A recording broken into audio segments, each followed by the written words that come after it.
Olá meus irmãos, a paz do Senhor Jesus, a todos vocês que estão chegando em mais um vídeo aqui no canal Thiago Lima EBD.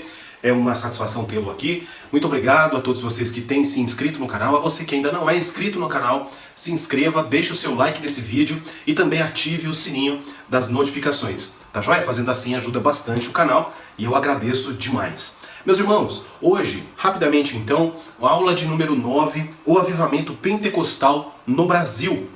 Nessa lição de número 9 nós vamos falar então em 3 capítulos. O primeiro, o movimento de Atos se repete no Brasil, o nascimento de um novo movimento e a expansão do avivamento pentecostal. Nossa leitura bíblica em classe está em Atos 19, do 1 ao 7. Mas para não ficar muito cansativo, só quero destacar aqui o versículo de número 2, que diz assim: Disse-lhes, recebestes vós já o Espírito Santo quando crestes? E eles disseram-lhe, nós nem ainda ouvimos que haja o Espírito Santo. Nessa lição, então, nós vamos falar um pouco aqui de umas histórias, né, de momentos históricos da nossa igreja, a Assembleia de Deus. Nós vamos falar também, a revista traz, né, essa comparação entre o que acontece em Éfeso e o que aconteceu aqui no Brasil, tá certo? Em um momento em que, a diferença existe que quando foi anunciado o Espírito Santo em Éfeso, as pessoas elas aceitaram, né? Então existe o registro na nossa própria leitura que diz, né, verso 6 da nossa leitura, Atos 19, no verso 6 diz, impondo-lhes Paulo as mãos, veio sobre eles o Espírito Santo e falavam línguas e profetizavam, né? Então nós temos a clara aceitação das pessoas que ali estavam, dos irmãos que já eram, né, já tinham escutado a respeito da pessoa de Jesus, da obra de Jesus, do amor de Deus através do seu Filho, que ele é a que traz, né, toda a Torá, a escritura que eles tinham em estudo, em evidência, e todos os profetas trazem e falam a respeito de Jesus, e agora Jesus ele morreu, ressuscitou, inaugurou ali a sua igreja, né? Então eles estão em movimento, a igreja já está em movimento em Éfeso. Então quando chega essa nova doutrina, né? Podemos dizer assim, esse movimento do Espírito Santo, através do Espírito Santo, né, para os irmãos em Éfeso, essa palavra foi bem aceita. Essa palavra, essa teologia do Espírito Santo, ela foi aceita de uma maneira que eles, né, falavam em outras línguas, enfim, e isso foi dissipado de uma maneira natural e muito mais fácil entre os irmãos. Porém, quando chegou aqui no Brasil, através de Daniel Berg e Gunnar Wingren, houve resistência das próprias pessoas que eram sim já crentes, tinham sim o conhecimento da palavra de Deus, mas que relutavam, né, não queriam aceitar esse movimento do Espírito Santo, essa doutrina do Espírito Santo e a realização que vem através do Espírito Santo sobre a vida dos crentes, aqueles que realmente buscam o mover do Espírito na sua igreja, né, na igreja de Jesus. Bom, então, sobre o texto ainda, né, a igreja em Éfeso tornou-se a igreja mais importante do primeiro século, depois da igreja de Jerusalém e de Antioquia da Síria. Falamos Antioquia da Síria porque existe também a Antioquia da Pisídia, né? Eu acredito que seja isso, caso não me corrijam aí nos comentários, tá certo?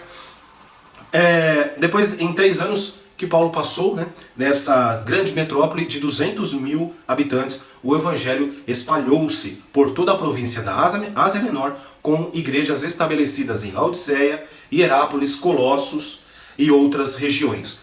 Conforme Simon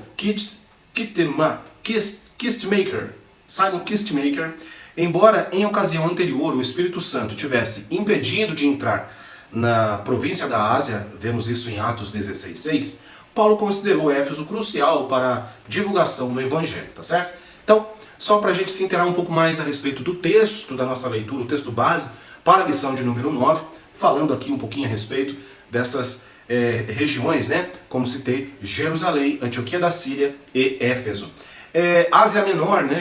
Eu falando a respeito dessa lição já em sala, trouxe aos irmãos onde está e onde é então a Ásia Menor, a qual se refere, né, essa região dessas cidades, as quais eu mencionei, ou regiões, tá certo? Então está ali hoje na Turquia, né, a atual Turquia é onde está Éfeso. E também, por curiosidade, são as igrejas, né, as 7 igrejas do Apocalipse, me parece capítulo 2 e 3, né? Éfeso, Esmirna, Pérgamo, Tiatira, Sardes, Filadélfia e Laodiceia, tá certo, meus irmãos? Muito bem, então o movimento se repete aqui no Brasil, nós vamos falar um pouco de história aqui do Brasil, a história do pentecostalismo aqui no Brasil.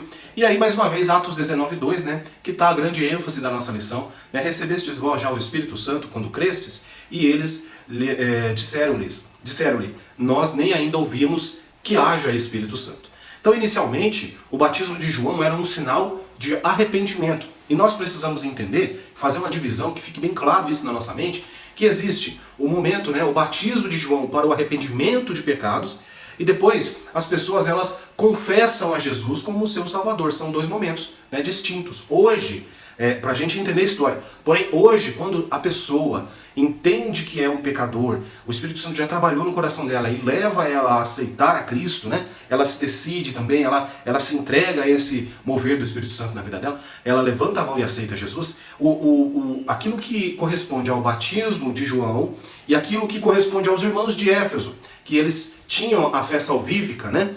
A própria revista diz que os discípulos de Éfeso, é tanto que eles são chamados de discípulos de Cristo, foram batizados em nome do Senhor Jesus, isto é, já tinha a fé salvífica.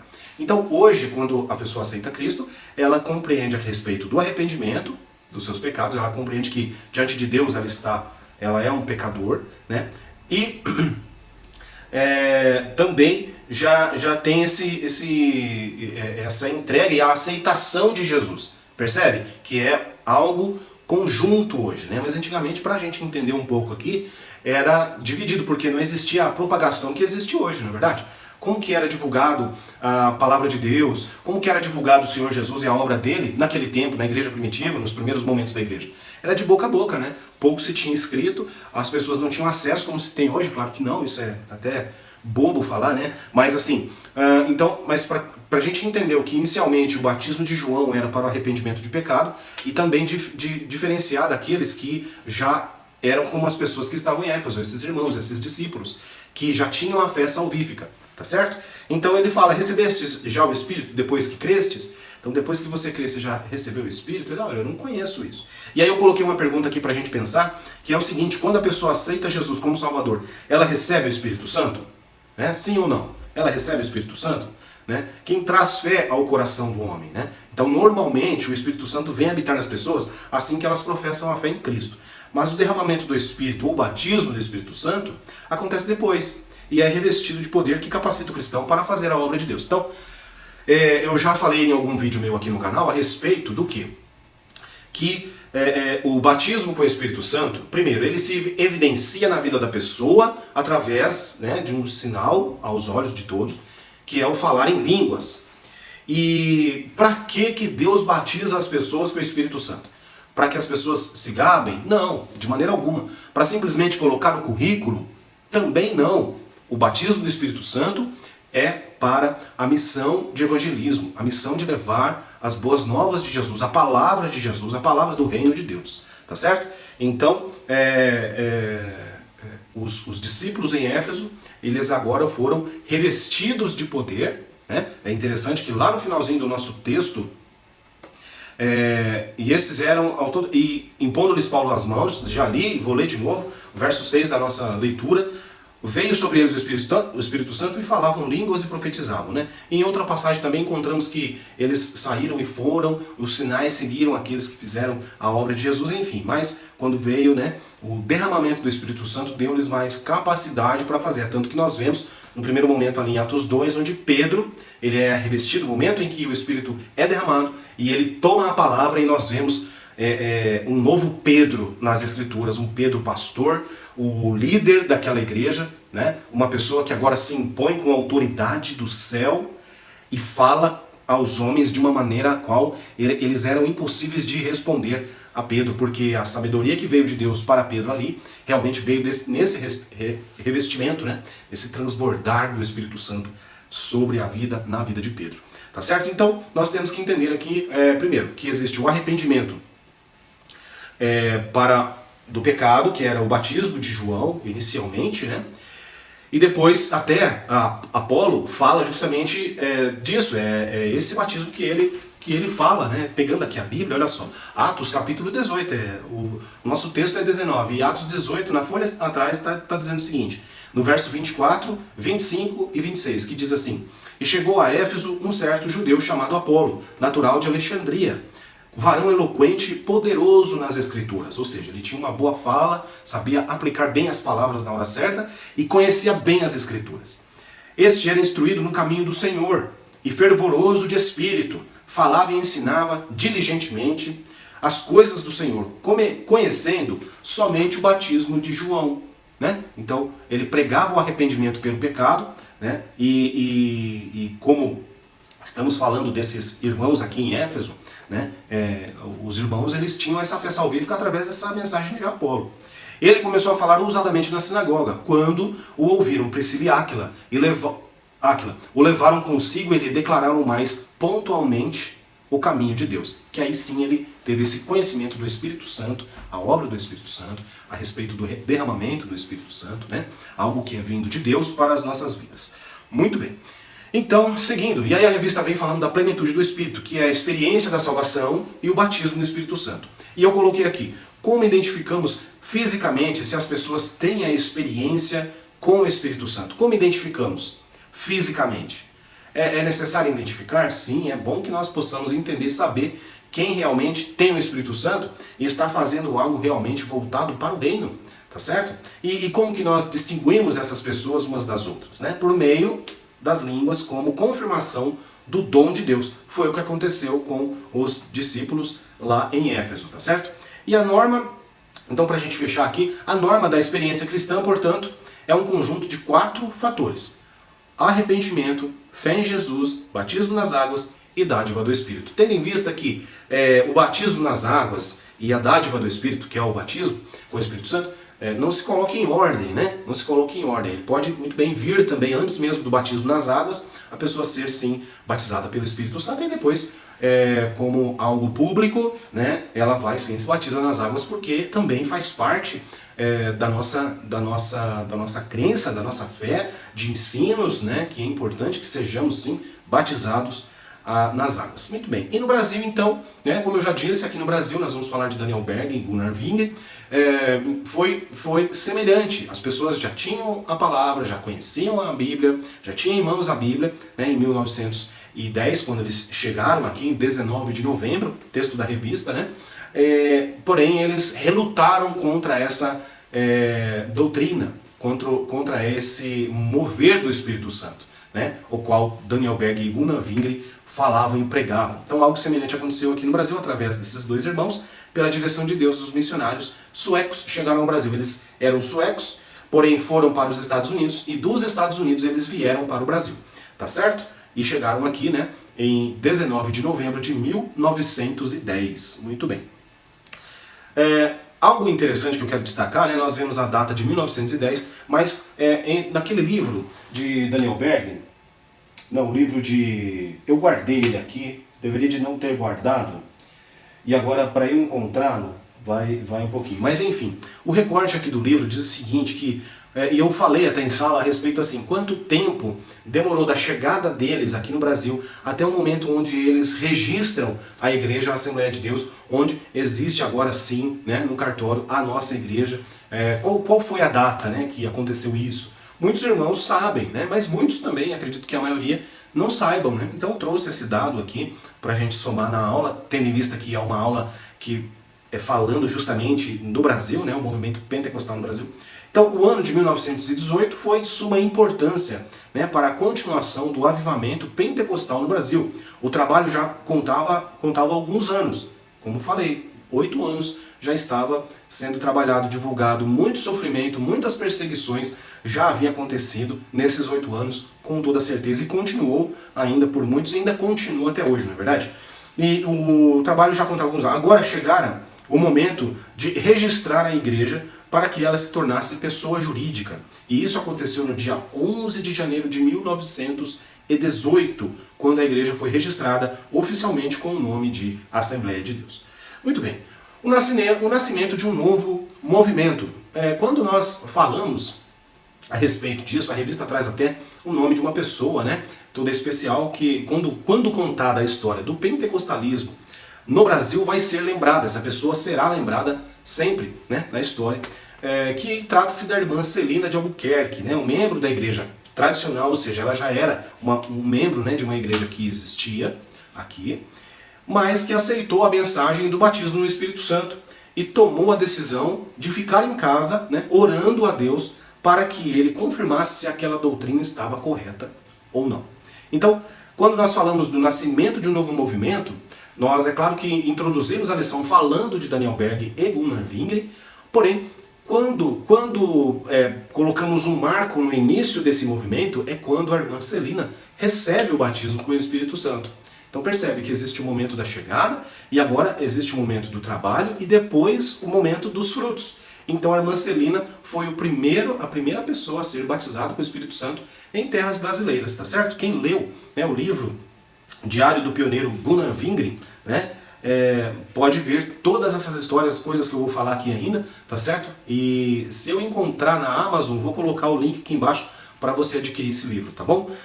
Muito bem, então, recortes importantes, né, eu coloquei aqui assim no meu esboço, que diz o seguinte: durante aquela semana, realizamos culto de orações todas as noites na casa de uma irmã que tinha uma enfermidade incurável nos lábios. Olha só. Ela não podia assistir os cultos na igreja. A primeira coisa que fiz foi perguntar-lhe se cria que Jesus podia curá-la. A primeira coisa que Gunnar Wingren fez foi isso. E ela respondeu que sim.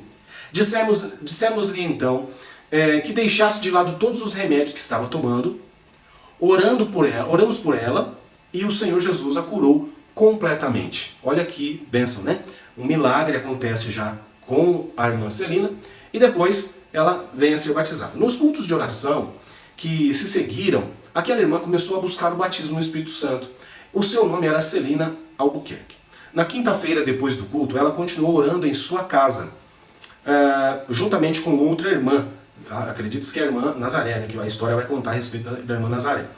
À 1h da madrugada, a irmã Celina começou a falar em novas línguas e continuou falando durante 2 horas. Foi, portanto, a primeira operação do batismo do Espírito Santo feita pelo Senhor Jesus em terras brasileiras, tá certo?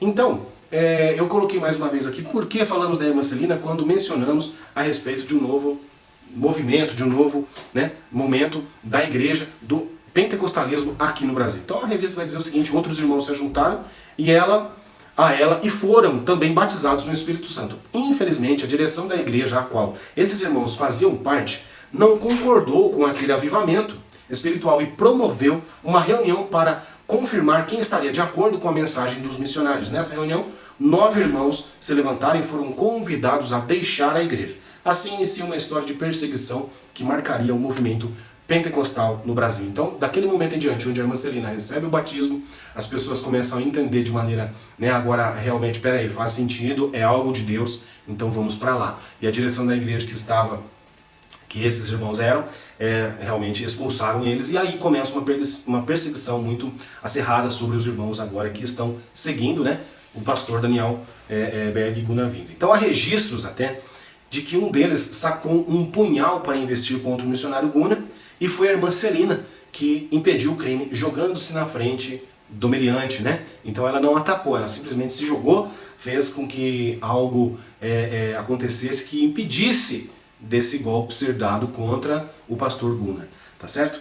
E depois mais um recorte importante aqui desse mesmo livro. Depois de algum tempo surgiu em Guatipurá uma grande perseguição contra os crentes. Eles foram espancados até correr sangue e depois foram levados para a prisão. As autoridades diziam: vejamos que tipo de religião eles têm. O comissário sabia que era contra a Constituição do país perseguir os crentes e prendê-los, mas ele queria prová-los para ver se os irmãos ficariam zangados por aquela injustiça. E eu pergunto a você, eu e você, né? Por quantas vezes ficamos zangados por injustiças mínimas? Né? Imagina esses irmãos, naquele momento, naquele tempo, né, com toda a falta ali de informação, de comunicação, como que eles ficaram, né? Eles ficaram presos e Deus cuidou, e o testemunho deles foi forte, o testemunho e todo o fim daquela história resultou com certeza em mais conversões. E muitas vezes nós, em nossas atitudes, o que a gente faz, o que a gente fala, as nossas reações, né, acabam trazendo destruição, né? E até pessoas que se desviam. Nós precisamos aprender com a história e através da vida desses irmãos aqui, pensar um pouco mais antes de falar, antes de agir, antes de julgar as pessoas, porque ao invés de ajuntar pessoas, acabam as nossas atitudes espalhando as pessoas. E nós precisamos, né, fazer como Jesus, ajuntar, trazer pessoas para perto de Deus e não espantar as pessoas, não é verdade? Então, quando chegaram na prisão, aí continua a história aqui do livro, os crentes começaram a orar e a louvar a Deus, e o povo se reuniu na frente da cadeia para escutá-los. Olha só, vamos prender os crentes, prende os crentes tudo lá. Aí daqui a pouco agora o povo se ajunta ali para escutar eles louvar. Olha, só Deus, né, pode fazer isso. E as pessoas que perseguiam eles, o próprio delegado, né, que estava vendo tudo aquilo, ficou assim, né, que situação, né, agora ele acabou entrando. Mas é coisa de Deus, né, é resposta de Deus. E isso no meio do povo crente é até normal, né, que isso aconteça. Do povo crente, né, daquele que não se enquadra que eu comentei agora há pouco. E aí o comissário também tinha dito, agora veremos se Jesus vem e lhes dá pão. Sem saber desse comentário, um dos soldados que trouxe pão, né, um dos soldados lhes trouxe pão. Olha só, o próprio soldado, o próprio carcereiro, né, que prende eles, levou pão para eles, né, não sabendo ele do que o comissário falou, o delegado falou. Ele levou o pão e alimentou lá os crentes, né, os irmãos. Após concluir que não valia a pena manter presas pessoas que cantavam dentro da própria prisão, as autoridades deixaram os crentes voltar para suas casas e disseram, vocês têm uma religião que nós não temos e não entendemos. Muito bem. A respeito da perseguição, meus irmãos, é interessante a gente destacar aqui alguns versículos, né, que bem-aventurados os que sofrem perseguição. A Bíblia diz isso, por causa da justiça, ou seja, por causa da palavra de Deus. Porque deles é o quê? É o reino dos céus. Bem-aventurado sois vós quando vos injuriarem e perseguirem, e mentindo disserem todo mal contra vós, por minha causa. Isso Jesus falando. Olha, exultai e alegrai-vos. Foi justamente isso que esses irmãos fizeram na prisão. Porque é grande o vosso galardão nos céus.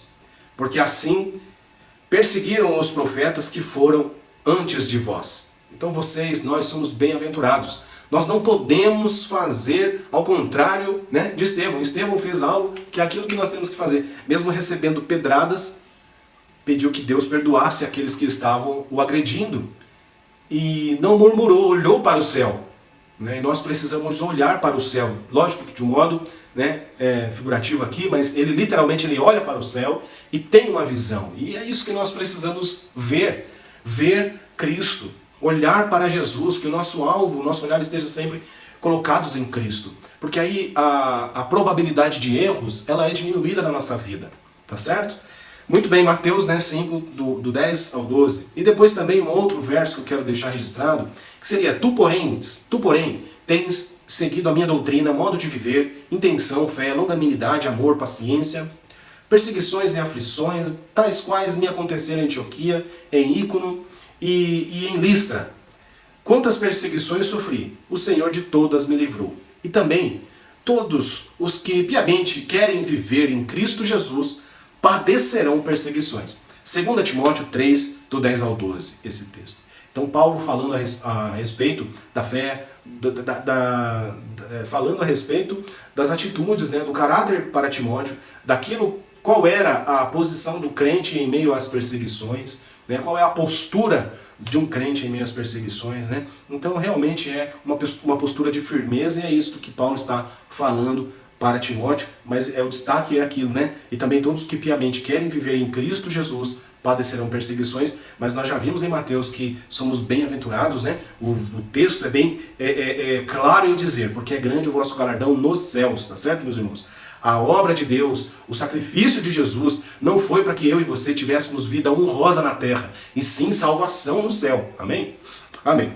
Muito bem. Jesus disse para nos regozijarmos quando formos perseguidos por causa de nossa fé. A perseguição pode ser boa, né? A perseguição ela é boa no momento em que nós temos nossas reações que glorificam a Deus. Mas é claro que sofrer, né? Quem quer sofrer? Ninguém quer sofrer. Não estou aqui falando que nós temos que sofrer, não é isso. Mas estou falando aqui com relação à nossa atitude entre a perseguição. Esse é o ponto. tá certo?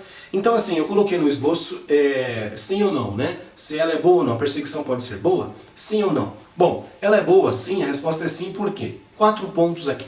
O primeiro, tira os nossos olhos das recompensas terrenas. O reino é dos céus, nós falamos do reino dos céus e não do reino da terra. Remove as crenças superficiais, coisas que não mudam a nossa salvação, certo? Remove as crenças. Nós vamos olhar de maneira diferente para Deus, aguardando coisas diferentes. As pessoas naturais não compreendem isso. É como a gente leu aqui a palavra desse comissário, né, o delegado. Fortalece a fé daqueles que a suportam, fortalece a nossa fé. A perseguição é boa por isso.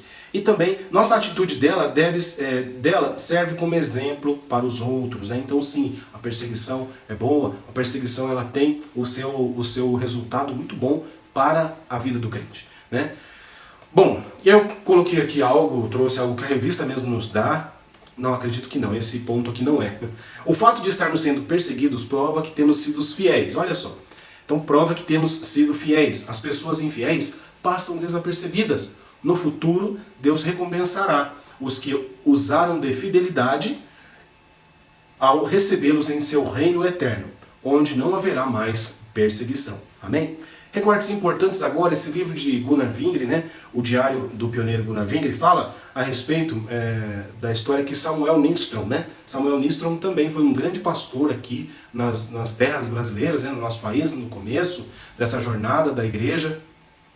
E ele escreve, né, um livro, Despertamento Apostólico no Brasil. E ele escreveu, eu peguei aqui um trecho que traz o seguinte: muitos crentes tiveram as suas casas e tudo o que lhes pertencia completamente destruídos em muitos lugares durante o trabalho de evangelização. Então, não se sinta mal porque talvez alguém te persegue, ou porque alguém, né, quebrou alguma coisa, roubou alguma coisa sua, um pertence seu, porque você é crente. Dê glória a Deus, né? Pedro e os discípulos, né, os apóstolos no começo da igreja, e quando foram presos porque pregavam a Jesus, eles ficaram contentes, eles ficaram felizes, né? Mas nós às vezes ficamos, na verdade, reclamando aqui por tão pouco, né? Por tão pouco o que tem nos acontecido. E alguns foram feridos à faca e machucados, né, com paus e outros instrumentos, né? Pernas foram quebradas e assim, diversas formas terríveis de tortura até o momento em que essas pessoas, assim como Estevão, né, adormeceram no Senhor. Muito bem, a revista fala também a respeito das curas divinas, né, a cura divina. E porão as mãos sobre os enfermos e os curarão. Jesus falando, Marcos 16, verso 18b, né? Acredito que com relação à cura é algo mais tranquilo em se falar, porque Jesus cura, né? Hino de número 7, Cristo cura sim, né? E nós vemos, tanto na Bíblia, quanto na nossa vida, quanto na história, muitas pessoas que foram curadas, né? E esses livros que nós temos, dos pioneiros e muitos outros, contam muitas e muitas histórias. Então, assim, é uma aula que pode ser riquíssima no quesito histórico e que também vai refletir, né? Claro, vai refletir sobre a nossa fé, nossa vida de fé, tá certo?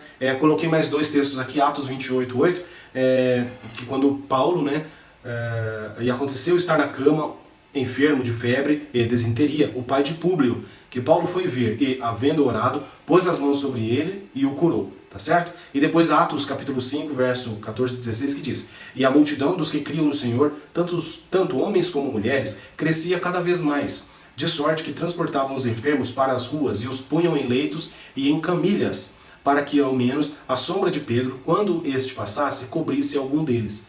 E até das cidades circunvizinhas corria muita gente a Jerusalém, conduzindo enfermos e atormentados de espíritos imundos, os quais eram todos curados. Tá certo? Todos curados. Não existe distinção, não existe condição para que um e o outro não seja, e sim, todos curados. Tá certo?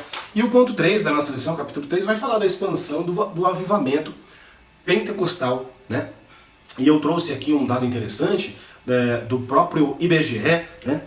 Que eu fiz aqui um print da tela e coloquei que no Brasil, em 2010, porque aí o censo, né, tá para sair de 2022, né, um estudo levantado em 2022, está para sair então um novo censo, que depois desse de 2010. E o próprio site do IBGE, vou colocar também a fonte aqui na descrição para você ver também, diz o seguinte, que em 2010 a população total do Brasil era de 190.755.799 pessoas. De evangélicos, desses 190, 42 milhões dos 275.440 pessoas evangélicas. E dentro desse 42 milhões, existem os da Igreja Assembleia de Deus, que está com um número de 12.314.410 pessoas, isso lá em 2010. Né? Eu também tenho aqui os dados do Sudeste, né? Mas você entrando no site aqui do IBGE, você vai ter o acesso, né, à pesquisa. Você tem que fazer a pesquisa no site, tá? Bem específico. Coloque assim,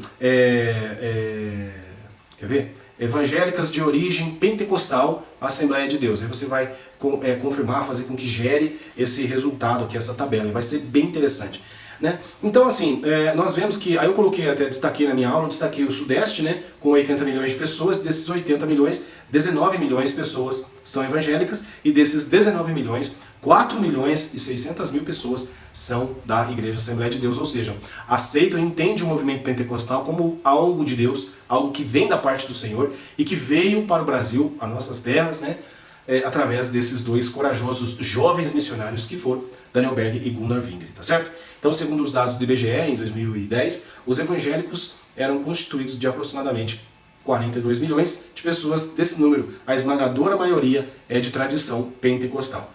Certamente, né? Certamente, a próxima pesquisa do IBGE confirmará a tendência de alta. Tudo isso foi fruto do trabalho, né, do poderoso avivamento pentecostal que Deus enviou para a nossa nação. Meus irmãos, que Deus abençoe em Cristo Jesus. Eu vou ficando por aqui nesse vídeo, querendo dizer que é um prazer, né, poder estar contribuindo com a obra de Deus por aqui no YouTube. Espero que você tenha gostado dessa aula. Mais uma vez peço que compartilhe, que deixe o like, né, se inscreva no canal, é importante, me ajuda bastante. E até a próxima aula. A nossa próxima aula vai ser a lição de número 10. Né? A lição de número 10 tem o tema, deixa eu ver aqui na minha revista, a lição de número 10, o avivamento na vida pessoal. Né? Bem interessante. Agora a gente não vai tratar da história, mas sim de algo mais particular, né? Alguma coisa que nós precisamos sempre nos moldar, sempre estar atentos para não deixar de glorificar o nome do nosso Deus. Amém? Então, em Cristo Jesus, que Deus em Cristo Jesus abençoe você, toda a sua casa, a sua família, e até a próxima.